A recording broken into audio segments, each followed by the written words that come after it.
விட்டு தர மாட்டோம். தமிழ்நாட்டின் உரிமைக்காக ஒன்றுபட்டு போராடுவோம்.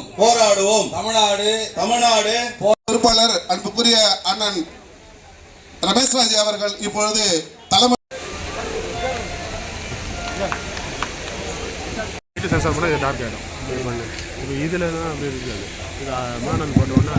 தமிழகத்தினுடைய முதல்வருடைய பிறந்த நாள் ஒட்டி மார்ச் 1 தொடங்கப்பட்டு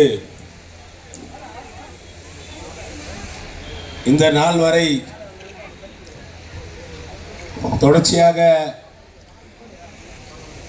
நண்பர்களை பொன்னேரி நகர கழகத்தினுடைய இளைஞரணி அமைப்பாளர் தம்பி இங்க வருகை தந்துள்ள பொன்னேரி கழகத்தினுடைய நிர்வாகிகளை, இயக்கத்தினுடைய நண்பர்களை, திருவள்ளூர் மாவட்ட கழகத்தின் சார்பில் என்னுடைய வணக்கத்தை தெரிவித்துக் கொண்டு இன்றைய தினம் எல்லாரும் அந்த டோக்கன் கொடுத்த ஒரு ஆள் வாங்கம்மா. நீ ஓடுவாங்க.